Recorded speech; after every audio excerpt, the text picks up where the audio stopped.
Welcome to all my dear students. स्वागत है आपका अपने चैनल पढ़ाई लिखाई पे विद मी वीरेंद्र। तो देखिए स्टूडेंट्स, आज हम लोग देखने वाले हैं क्लास 9th का एनसीईआरटी साइंस का chapter number 3 atoms and molecules. उसके लिए एमसीक्यू क्वेश्चन की प्रैक्टिस करने जा रहे हैं हम लोग, जो कि इंपॉर्टेंट हो जाता है आपके सभी स्कूल एग्जाम्स के लिए। अगर बोर्ड एग्जाम में या कहीं फर्दर किसी टाइप के कोई क्वेश्चन आ सकते हैं तो इस टाइप के क्वेश्चन बहुत ही इंपॉर्टेंट हो जाते हैं। तो आइए बिना कोई वक्त गवाए हुए प्रैक्टिस करते हैं आज के एमसीक्यू क्वेश्चन की। चलिए लेते हैं पहला प्रश्न। विच of the following represents the correct relationship, यानी कि इनमें से कौन सा रिप्रेजेंट करता है, क्या रिप्रेजेंट करता है, correct relationship between Avogadro's number that is n0 and number of particle that is n and moles, यानी कि स्मॉल n के बारे में। चलिए, तो कौन सा फॉर्मूला सही से रिप्रेजेंट करता है इस चीज को?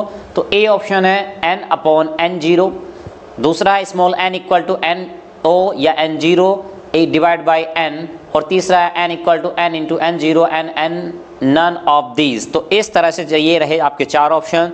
तो राइट ऑप्शन हो जाएगा बेटा इसमें A option is correct, that is n equal to capital N divide by NO। यहाँ पे NO अवोगाड्रो नंबर होता है, n नंबर ऑफ पार्टिकल्स होता है और स्मॉल n क्या है, नंबर ऑफ मोल्स है। चलिए नेक्स्ट क्वेश्चन की ओर बढ़ते हैं। Which of the following correctly represent 360 gram of water, इनमें से कौन सा 360 ग्राम ऑफ वाटर को रिप्रेजेंट करता है?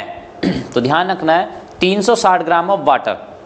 अब आप समझ सकते हैं कि भाई देखिए, मैं एक जनरलाइज फॉर्मूला बता देता हूं, फर्दर अगर कोई क्वेश्चन आएगा तो आपको इसी क्वेश्चन के तरीके से सॉल्व करना है। तो अभी अभी हमने देखा कि n इक्वल टू n/n0, ये फॉर्मूला तो हमने अभी भी देखा, और ये इक्वल टू होता है किसके, यानी इसको इस तरह से भी लिख सकते हैं हम, small m divide by MO।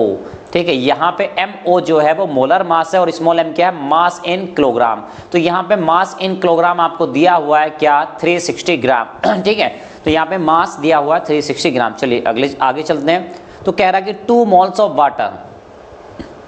अब 2 मोल्स ऑफ वाटर का मतलब समझ रहे हैं, n की वैल्यू यहाँ पे दे दी है 2, और क्या कह रहा है, मास m दे दिया 360, और इसने क्या कहा, विच of the following correctly represent 360 gram of water. तो कह रहा 2 मोल्स ऑफ वाटर, यानी 360 ग्राम में, ठीक है, 360 ग्राम में वाटर के क्या इतने मोल हो जाएंगे? तो भाई क्या करें, तो आपको करना था स्मॉल m की वैल्यू रख देते 360 और m की वैल्यू रख देनी थी क्या, आपको वाटर का मोलिकुलर मास कितना होता है बेटा, वाटर का मोलिकुलर मास होता है कितना, 18। कितना होता है, 18।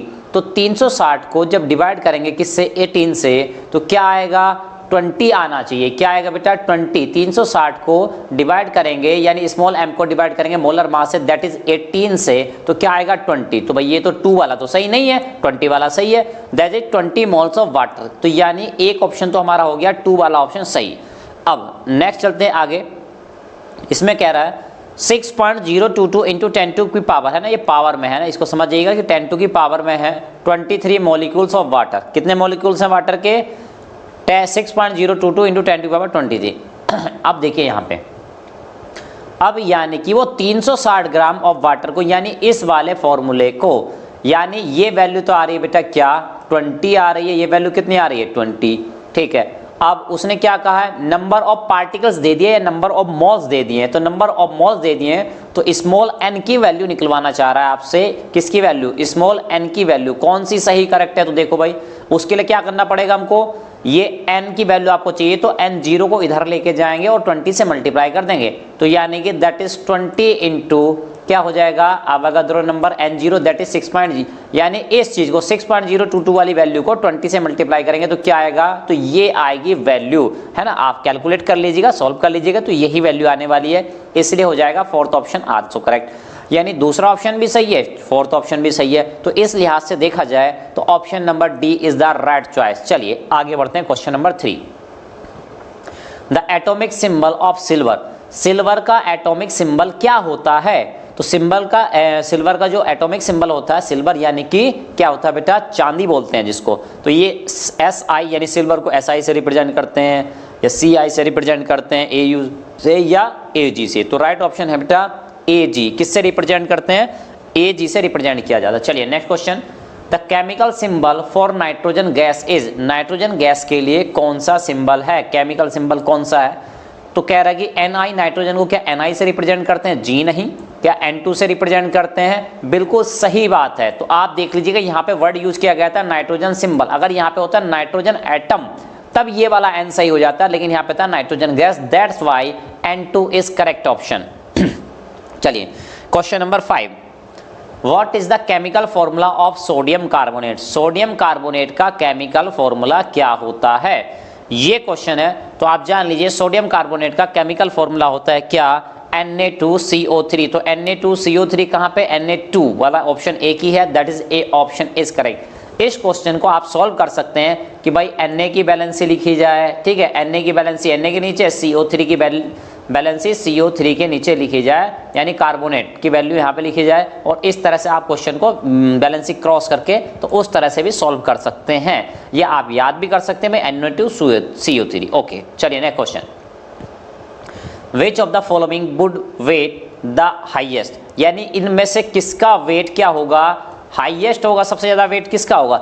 सबसे ज्यादा वेट पूछ रहा है, इट मीन जिसका मास ज्यादा होगा उसका वेट भी ज्यादा होगा, समझ गए आप? तो यानी कि जिसका मास यानी स्मॉल m की वैल्यू ज्यादा होगी उसका वेट भी ज्यादा होगा। इसका मतलब आपको क्या निकालना है? यहाँ पे स्मॉल n की वैल्यू निकालनी है। क्या निकालना है? स्मॉल m की वैल्यू निकालनी है। चलिए फॉर्मूला फिर से लिख दे रहे हैं, ये रहा फॉर्मूला। तो इसकी मदद से स्मॉल m की वैल्यू निकालने की हम कोशिश करते हैं। इस फॉर्मूले को आप फर्दर नोट डाउन कर लीजिएगा ताकि आगे भी ये शायद काम आ सकता है कहीं पे। तो देखिए क्या है, फर्स्ट है 0.2 मोल ऑफ सुक्रोज। ये सुक्रोज का इन्होंने यहाँ पे फॉर्मूला दे दिया।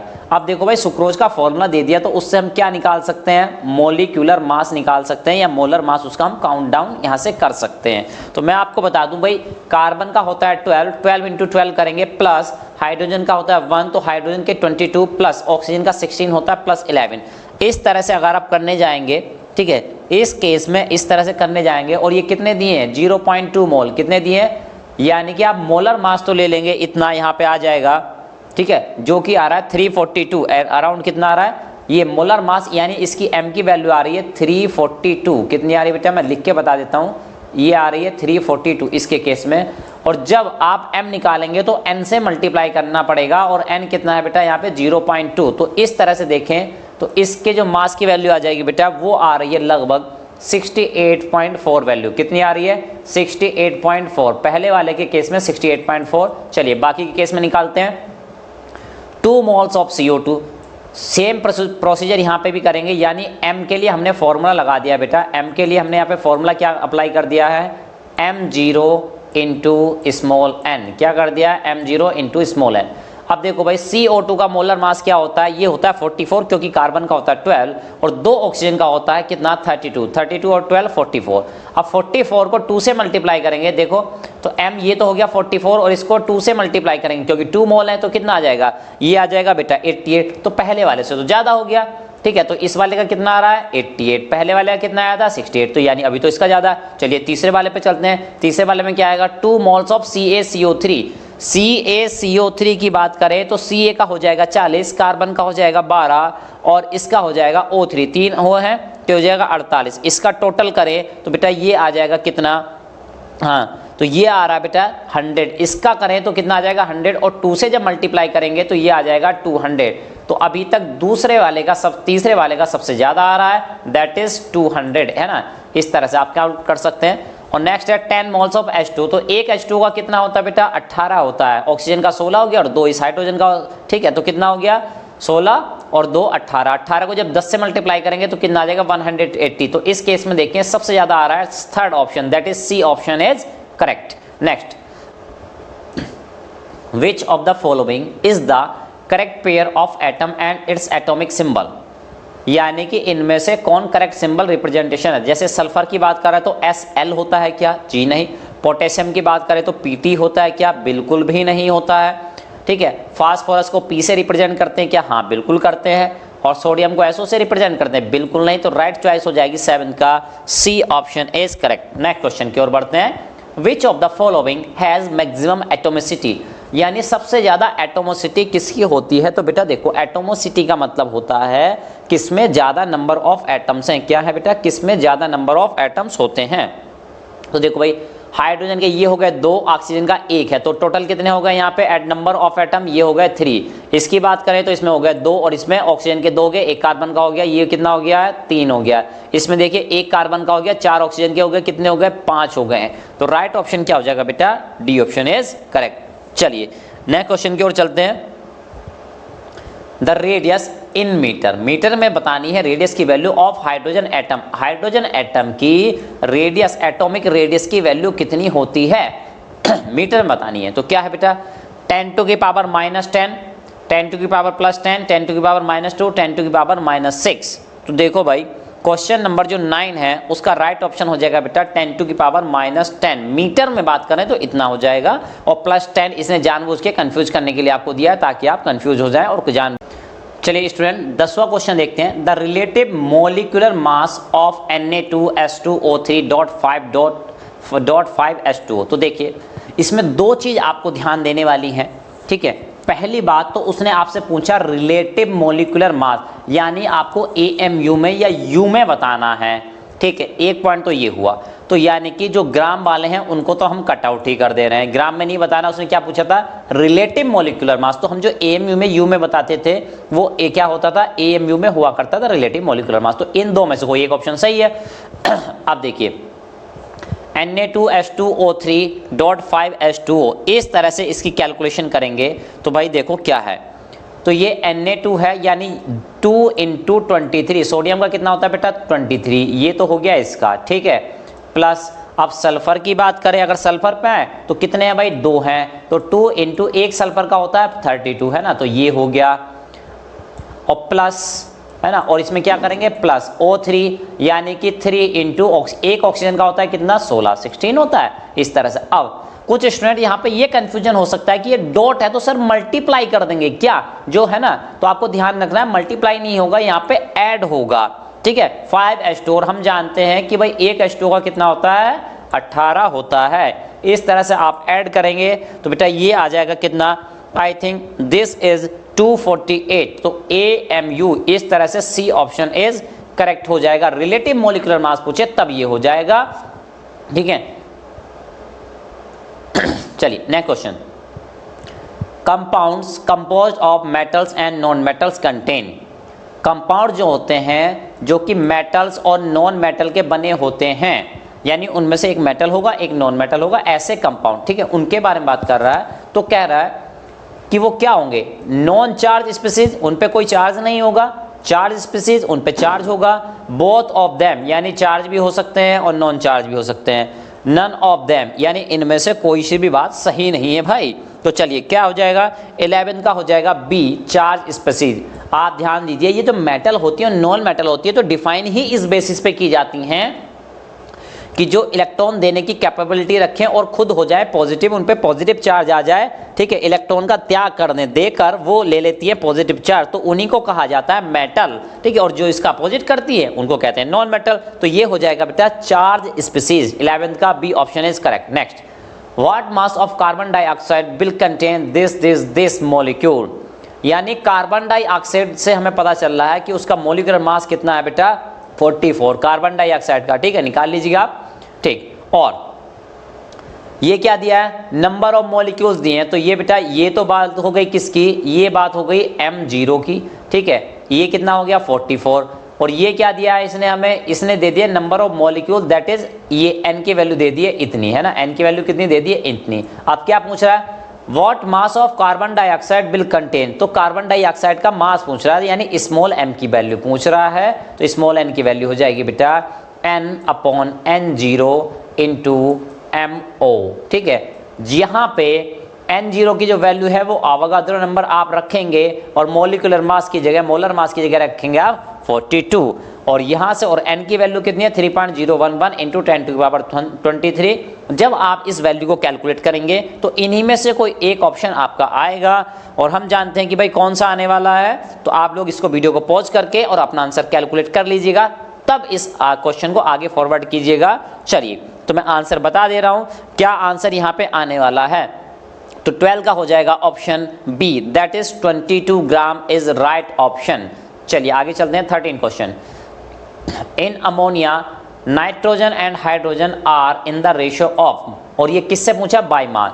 यानी जो अमोनिया होती है, अमोनिया का फॉर्मूला हम बता दे रहे हैं कि भाई क्या होता है, NH3। ठीक है, आपको याद होगा सभी को, अमोनिया का फॉर्मूला क्या होता है, ये होता है NH3। अब वो कह रहा है कि इसमें जो नाइट्रोजन होती है और क्या होती है, हाइड्रोजन, ये किस रेशियो में होती है, मास के। यानी नाइट्रोजन का कितना होता है बेटा, हम बात करें तो नाइट्रोजन का कितना हो जाएगा, 14 हो जाएगा, और हाइड्रोजन का 3 हाइड्रोजन तो कितना हो जाएगा, 3। तो यानी आंसर क्या आ जाएगा, 14:3। और ये आपस में देखो डिविजिबल भी नहीं है, इनको हम सिंप्लीफाइड भी नहीं कर सकते हैं। ठीक है, तो 13 का राइट ऑप्शन हो जाएगा 14:3। चलिए next question, the value of Avogadro's constant. बिल्कुल सिंपल क्वेश्चन आ चुका है, लेकिन यहाँ पे कंफ्यूज करने की आपको कोशिश की है उसने।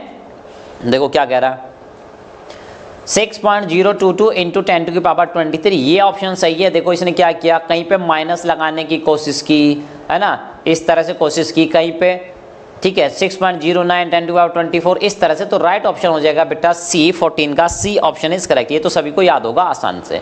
चलिए, नेम द इंटरनेशनल ऑर्गेनाइजेशन, ऐसी इंटरनेशनल ऑर्गेनाइजेशन के बारे में बताना है which approves names of the element, जो एलिमेंट्स के नेम्स को अप्रूव करती है कि भाई इसको हम सोडियम बोलेंगे, इसको कार्बन बोलेंगे, इस तरह से है ना, नोमेनक्लेचर को अप्रूव करती है। तो क्या है उसका नाम, IUPAC, DRDO, इसरो, IUPAC। ठीक है, तो इसका राइट ऑप्शन है बेटा IUPAC is the right choice. चलिए 16 क्वेश्चन पे चलते हैं। How many times an atoms of sulphur is heavier, यानी कि सल्फर का जो एटम है वो कितने गुना भारी है, किससे, कार्बन 12 से। किससे, कार्बन 12 से। तो देखो भाई, जो सल्फर होता है ना, जो सल्फर होता है उसका एटॉमिक मास की बात करें तो वो होता है 32, और कार्बन के एटॉमिक मास की बात करें तो वो कितना होता है, वो होता है आपका 12।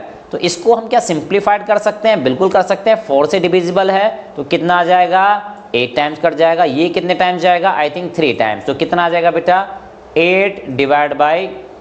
ठीक है, कितना आ जाएगा, 8/3। कहीं पे है ये ऑप्शन 16, 12 नहीं, 8/3 टाइम्स। तो ये सही ऑप्शन है सी ऑप्शन, 16 का सी। चलिए नेक्स्ट, विच में correctly represent molecular mass, molecular mass को कौन सी चीज सही से रिप्रेजेंट कर सकती है। ठीक है, यानी कि इनमें से कौन सा है जो ज्यादा क्लोज है उस चीज के, ये आपको बताना है। तो कह रहा है sum of proton and electron, electron और प्रोटॉन का समेशन है ना, जैसे एटॉमिक नंबर होता है, एटॉमिक मास होता है, ठीक है, या मॉलिक्यूलर मास होता है, इस तरह से। तो कह रहा है sum of proton and electron, नहीं बिल्कुल नहीं। सम ऑफ प्रोटॉन एंड न्यूट्रॉन, बिल्कुल सही बात है, यही चीज होती है, यानी न्यूक्लियस के मास से रिप्रेजेंट किया जाता है। और न्यूक्लियर में क्या होते हैं बेटा, प्रोटॉन होते हैं, न्यूट्रॉन। फिर भी नेक्स्ट ऑप्शन देख लेते हैं। कह रहा मल्टीप्लिकेशन ऑफ प्रोटॉन, नहीं मल्टीप्लिकेशन तो होता ही नहीं, 2 ऑप्शन तो गलत हो गए। ठीक है, तो राइट ऑप्शन इज बी, 17 का बी। चलिए नेक्स्ट चलते हैं, 1U और 1 AMU। ठीक है, 1U यानी कि यूनिफाइड मास, और 1 AMU यानी 1 एटॉमिक मास यूनिट। ये किस चीज को मीन्स क्या है, इनका मतलब क्या है। तो कुछ यहाँ पे ऑप्शन दिए हैं, इन्हीं में से आपको सेलेक्ट करना। चलिए पहला क्या है, 1/12 the mass of carbon atom, 1/12 1/12 होता है मास ऑफ कार्बन 12 एटम, कार्बन 12 के एटम का 1/12 होता है। क्या बिल्कुल सही बात है, तो सही बात कह रहा है, तो ऑप्शन सही है। लेकिन फिर भी हम क्या करेंगे, अगले ऑप्शंस को जरूर देखेंगे। मास ऑफ कार्बन 12 एटम, अब भाई ये क्या हुआ, तो 1/12 करना है कि नहीं करना है, तो भाई 1/12 करना होता है, तो ये ऑप्शन गलत हो गया। Mass of O oxygen 16 atom, गलत बात। मास ऑफ हाइड्रोजन मॉलिक्यूल, गलत बात। तो option A is correct. Next, group of 2 और मोर एटम इज कॉल्ड, 2 या 2 से ज्यादा एटम का जो ग्रुप होता है उसको हम क्या कहते हैं। ऑप्शन ए, उसको हम न्यूक्लियस कहते हैं। अरे ये क्या बात हुई भाई, आयन कहते हैं, ये भी नहीं है। मॉलिक्यूल, बिल्कुल सही है। कॉम्प्लेक्स, ये नहीं कहते हैं, तो राइट ऑप्शन है मॉलिक्यूल्स। तो हम प्रैक्टिस करते जा रहे हैं क्वेश्चन की। चलिए next question 20, A change in the physical state can be brought about, यानी कि फिजिकल चेंज, ठीक है, ए change in the physical state, physical state में जो चेंज होता है कैन बी ब्रॉट अबाउट, तो यानी ये कैसे लाया जा सकता है। ठीक है, तो किस तरह से हो सकते हैं ये चीजें। तो कह रहा है only when energy is given to the system, जब उस ऑब्जेक्ट को, उस सिस्टम को आप एनर्जी देते हैं तभी फिजिकल चेंज हो सकता है। तो भाई ऐसा तो कोई कंपलसरी नहीं, केवल एनर्जी देने पे होगा। Only when energy is taken out from the system, जब एनर्जी उससे सिस्टम से बाहर जाए तभी ऐसा होता है, तो ऐसा भी नहीं है। when energy is either given to the system or taken out from the system, यानी चाहे एनर्जी दें चाहे एनर्जी लें, दोनों केसेस में ऐसे होने की प्रोबेबिलिटी है, ऐसे होने के चांसेस हैं, तो ये सही ऑप्शन है। चलिए आगे देखते हैं। विदाउट एनी एनर्जी, कोई एनर्जी में चेंज ना हो, तो भाई ऐसा तो नहीं हो सकता, तो राइट ऑप्शन इज सी। चलिए 21 question, formula of ozone is, ozone का फॉर्मूला होता है, कह रहा O होता है, O2 होता है, O3 होता है, O4, तो राइट ऑप्शन है O3। ये तो बिल्कुल सिंपल क्वेश्चन आ गया ना। विच शोज वेरिएबल बैलेंसी, इनमें से कौन वेरिएबल बैलेंसी शो करता है, यानी एक से ज्यादा बैलेंसी, मल्टीपल बैलेंसी शो करता है, तो कौन सा ऐसा, तो देखिए भाई राइट चॉइस क्या हो जाएगी इसमें, कह रहा है कॉपर, हाँ तो सही बात है, कॉपर मल्टीपल बैलेंसी शो करता है। Fe आयरन करता है क्या, बिल्कुल सही बात, आयरन भी करता है। कार्बन, कार्बन नहीं करता है, तो राइट ऑप्शन हो जाएगा both A and B, that is the option is correct. Next question, the number of atom in A molecule is called, number of atom in A molecule is called, ठीक है, किसी molecule में कितने atom हैं उनकी जो counting है, उनकी जो गिनती है, उनके जो नंबर्स हैं, उसको हम क्या कहते हैं, कह रहा है कि एटॉमिक नंबर कहते हैं। नहीं भाई ऐसा नहीं कहते हैं, एटॉमिक नंबर ये थोड़ी होता है। नेक्स्ट, मॉलिक्यूलर मास कहते हैं, बिल्कुल नहीं कहते हैं। नेक्स्ट, एटोमिसिटी कहते हैं क्या, बिल्कुल सही बात है, उसको क्या कहते हैं हम, एटोमिसिटी कहते हैं, तो राइट ऑप्शन हो जाएगा 23 का C option is correct. Next question, Which of the following correctly represent 360 gram of water, I think this question is repeated, है ना, ये ऑप्शन था यानी सेकंड वाला और फोर्थ वाला इसका करेक्ट था, फिर से रिपीट हो गया। चलिए नेक्स्ट क्वेश्चन की तरफ बढ़ते हैं। Positively charge atoms are called, तो देखो भाई एटम्स जो होते हैं वैसे तो न्यूट्रल होते हैं, लेकिन जब वो इलेक्ट्रॉन का गिव एंड टेक करते हैं तो उन पे चार्ज आ जाता है।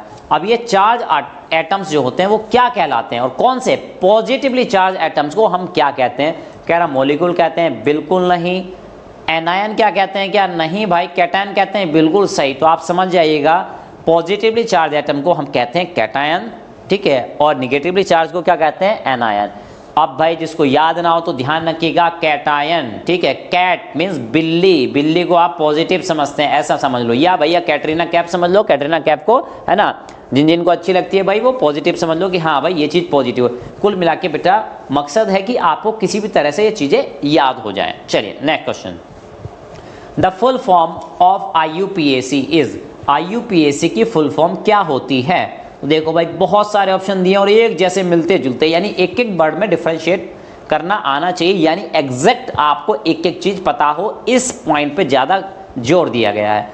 इंडियन यूनियन ऑफ, भाई इंडियन है क्या, IUPAC तो इंटरनेशनल ऑर्गेनाइजेशन है, तो इंडियन वाला तो कैंसिल हो गया यहाँ से, तो ये तो first cancel. International union of poor and applied chemistry, तो भाई पुअर कहाँ होते हैं, गलत बात, ये तो कैंसिल हो गया। Next, international union of pure and applied chemicals, तो केमिकल्स नहीं होते हैं। नेक्स्ट है international union of pure and applied chemistry, तो डी ऑप्शन इज करेक्ट, 26 का D. Next question, the combining power of an element is called, किसी element की combine, जुड़ने की पावर, बॉन्ड बनाने की जो पावर होती है उसको हम क्या कहते हैं, एटोमोसिटी कहते हैं, जी नहीं, बैलेंसी कहते हैं, जी यस, यही है राइट ऑप्शन। चलिए, और सी कैटायन गलत बात, एनायन रॉन्ग, ये तो आयंस हो गए, तो राइट ऑप्शन है 27 का बी, दैट इज बैलेंसी। चलिए स्टूडेंट नेक्स्ट क्वेश्चन की ओर चलते हैं। 28, विच of the following has the maximum molar mass, इनमें से किसका मोलर मास सबसे ज़्यादा है, कार्बन का नहीं भाई 12 होता है, सल्फर का 32 होता है, क्लोरीन का कितना होता है बेटा 35.5, और ओजोन O3, ओजोन का सिंबल क्या, मतलब क्या O3, तो 16 × 13 यानी 48, तो इस तरह से हो गया, ozone is the right option D. तो आपको ध्यान रखना था ओजोन O3 की फॉर्म में रहती है।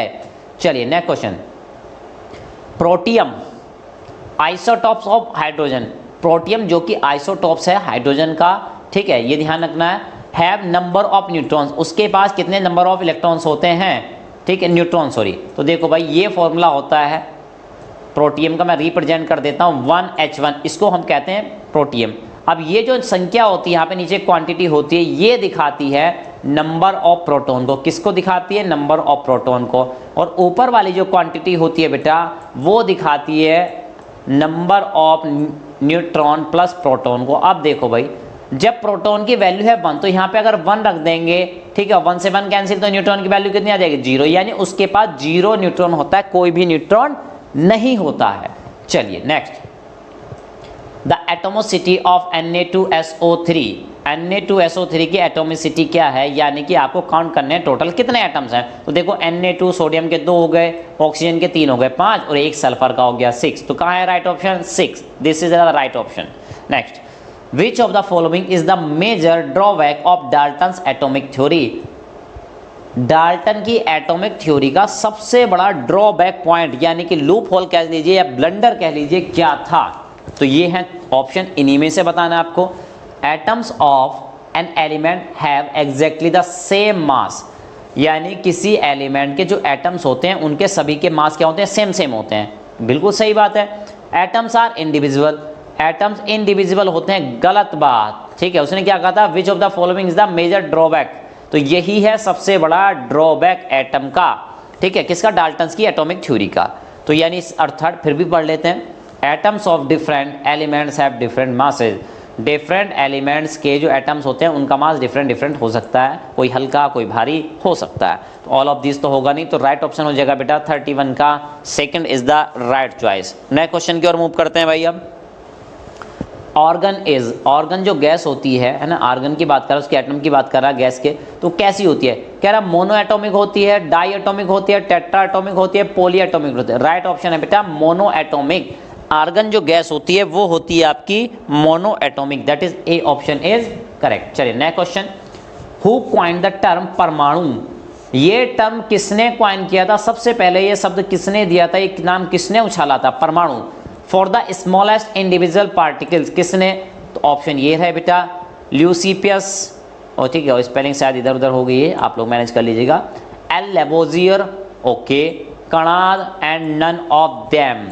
तो आपको ध्यान देना है, तो 33 का जो राइट ऑप्शन है बेटा third one, C option is correct, Kanad. तो उन्होंने ये कॉइन किया था टर्म परमाणु, जिसको हम आज एटम के नाम से भी जानते हैं। चलिए, the molecular mass of hydrogen, hydrogen का जो मोलिकुलर मास होता है, ठीक है, ऑफ हाइड्रोजन गैस, तो किसका पूछा बेटा, हाइड्रोजन गैस का पूछा है। ध्यान रखना, हाइड्रोजन गैस किस फॉर्म में रहती है, डाई एटॉमिक होती है, H2 की फॉर्म में रहती है। तो क्या हो जाएगा, ये तो होगा नहीं, क्या हो जाएगा 2, सेकेंड ऑप्शन इज करेक्ट। 34 का हो जाएगा बेटा बी, 34 का कौन सा, बी 2। चलिए नेक्स्ट क्वेश्चन, इन 1896 1896 में हु इंट्रोड्यूस द वर्ड मोल, ये जो मोल वर्ड है, ये शब्द जो है, ये शब्द किसने दिया था, है ना, ये बता रहा है आपसे। एवोगाड्रो नंबर की वैल्यू नहीं पूछ रहा, वो कह रहा है ये जो शब्द है मोल, ये किसने दिया था, तो कह रहा है कणाद ने दिया था, ओके, नहीं दिया था, एवोगाड्रो ने दिया था, बर्जीलियस ने दिया था, या विल्हेल्म ऑस्टवाल्ड ने दिया था। तो 35 का राइट ऑप्शन है बेटा विल्हेल्म ऑस्टवाल्ड, ये है इसका राइट ऑप्शन। चलिए नेक्स्ट क्वेश्चन की तरफ चलते हैं। Formula unit mass is related to, जो ये फॉर्मूला यूनिट मास यूज करते हैं, वैसे तो हम केमिकल फॉर्मूला यूज करते हैं, लेकिन एक पर्टिकुलर केस में किसी पर्टिकुलर चीज के लिए हम उसको फॉर्मूला यूनिट मास कहते हैं। किसके केस में, कह रहा है मॉलिक्यूल्स के, नो, आयंस के केस में बिल्कुल सही बात है, hydrogen no, none of this no, okay. तो right option is B, that is ions के केस में क्या होता है भाई, फॉर्मूला यूनिट मास उसको कहा जाता है, या इससे वो रिलेट कर सकता है। Next question, who laid the foundation of chemical sciences by establishing two important laws of chemical combination, who laid the foundation, किसने स्थापना की थी, आप कह सकते हैं किसने आधारशिला रखी थी, of chemical sciences, chemical science की, by establishing, क्या establish करके, two important law, दो नियम देकर, ठीक है, कौन कौन से, laws of chemical combination, दो केमिकल कॉम्बिनेशन के नियम दे दिए, ब्रैकेट में उनके नाम भी दिए, हमको सबको पता है, law of constant proportion, law of conservation of mass. तो कौन थे वो साइंटिस्ट, नाम है उनका क्या, एंटोनियो एल लेवोजियर है, या ऑस्टवाल्ड है, या डाल्टन है, या न्यूटन है। तो क्या हो जाएगा बेटा राइट ऑप्शन, तो 37 का जो राइट ऑप्शन है बेटा A option is correct, that is Lavoisier, Antoine L Lavoisier, ये है राइट आंसर, ठीक। चलिए, The two laws of chemical combination were established after much experimentation by, अभी तो ये किया था किसने, क्या कहते हैं, एस्टेब्लिश किए थे, अब क्या है, ये दोनों जो लॉ थे केमिकल कॉम्बिनेशन के वर एस्टेब्लिश्ड आफ्टर मच एक्सपेरिमेंटेशन, यानी किसी ने एक्सपेरिमेंटेशंस की थी तब जाके ये लॉ एस्टेब्लिश हो पाए थे या प्रूफ हो पाए थे। तो ये एक्सपेरिमेंट्स किसने किए थे, लॉ किसने दिया था वो नहीं पूछ रहा है, किसने एक्सपेरिमेंट किए थे वो पूछ रहा है। तो कह रहा है कि लेबोजियर, तो लेबोजियर हो सकते हैं बिल्कुल, and Joseph L Proust, second Dalton and Proust, Dalton and Lavoisier, Dalton and Newton. ठीक है, तो देखो भाई एक बात तो क्लियर है कि इस ऑप्शन में लेबोजियर आना है क्योंकि उन्होंने ही दिया था। अब लेबोजियर के साथ कौन रहेगा ये आपको कंफर्म करना है।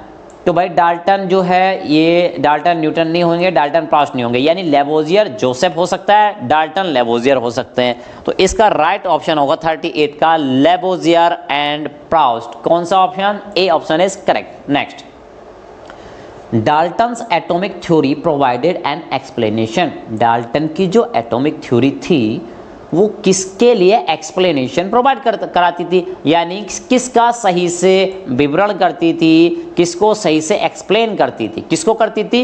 तो कह रहा है law of conservation of mass को करती थी, बिल्कुल करती थी। लॉ ऑफ डेफिनेट प्रोपोर्शन को करती थी, तो भाई इसको भी करती थी। ठीक है, और बोथ एंड बी, तो भाई ये हो जाएगा best choice, both A and B, none of this cancel out हो जाएगा। चलिए, Who was the first scientist to use the symbols for elements in a very specific sense?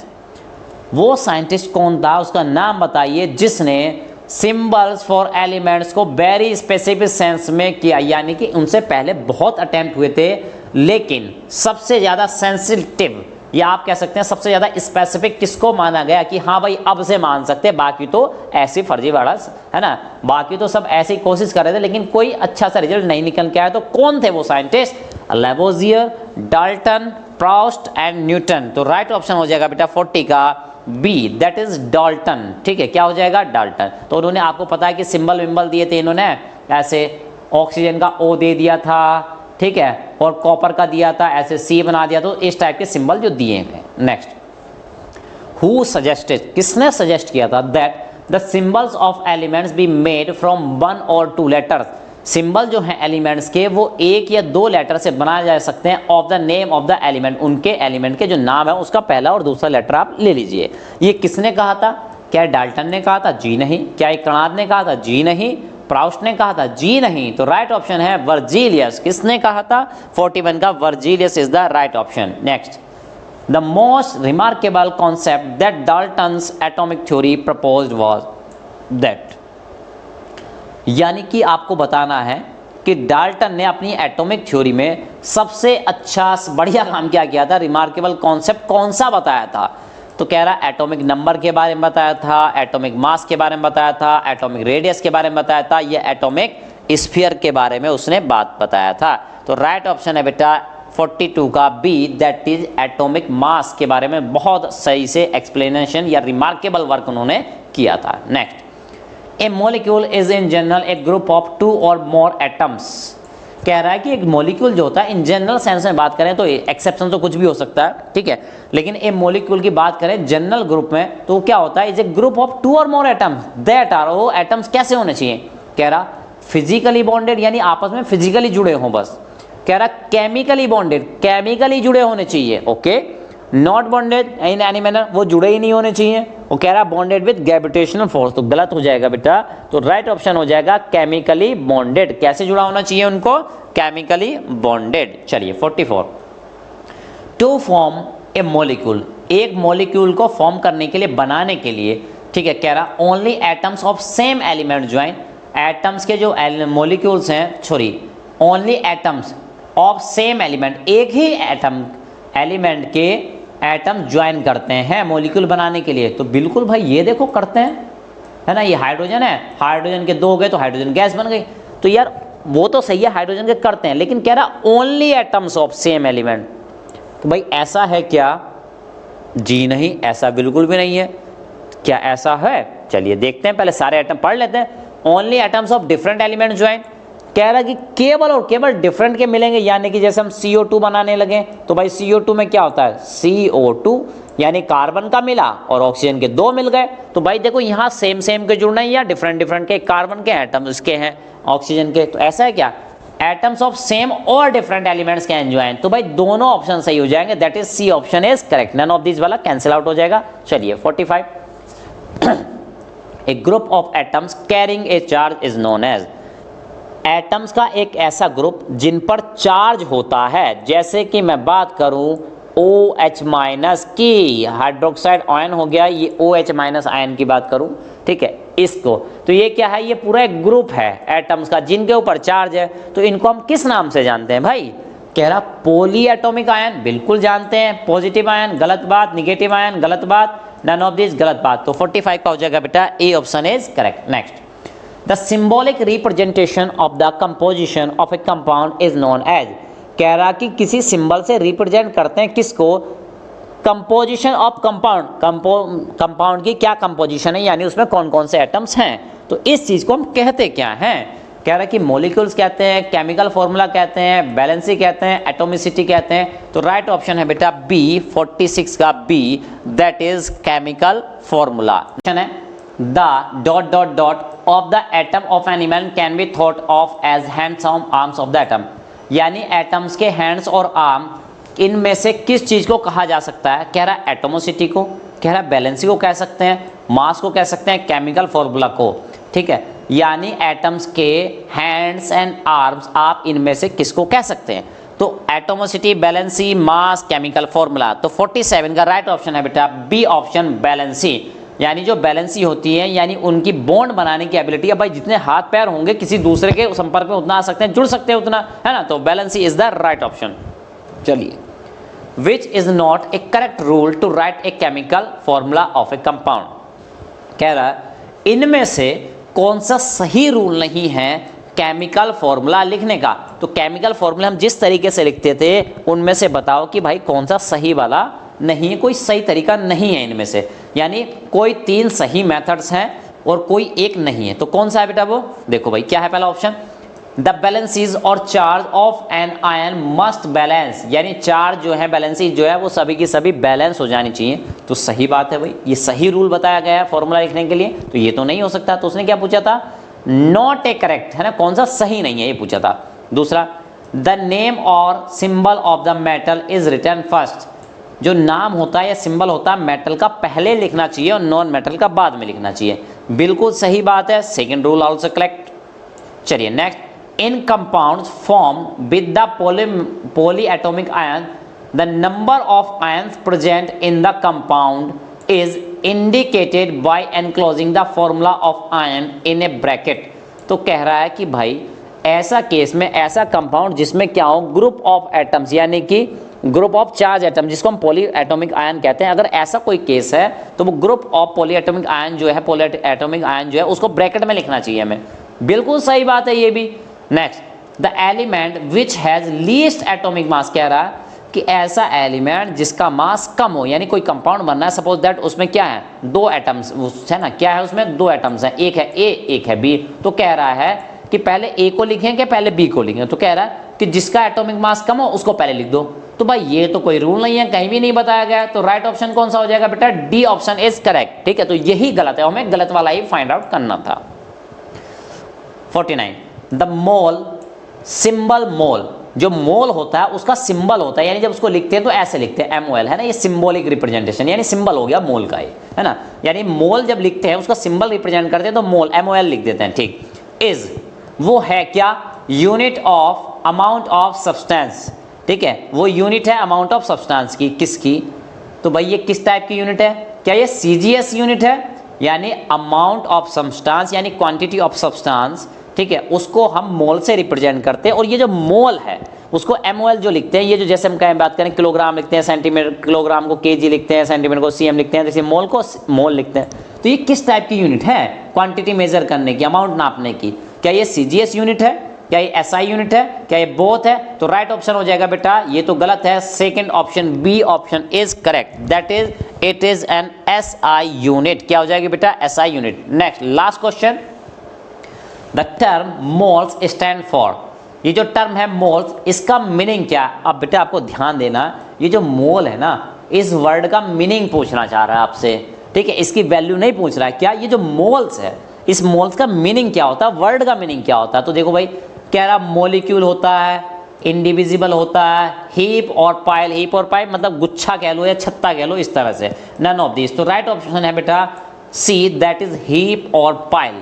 तो इस तरह से आज हमने प्रैक्टिस की 50 एमसीक्यू क्वेश्चन की क्लास 9th के चैप्टर 3 एटम्स एंड मॉलिक्यूल्स की। इसी तरह और भी इंटरेस्टिंग वीडियो पाने के लिए देखते रहिए हमारा चैनल पढ़ाई लिखाई विद मी वीरेंद्र। जय हिंद।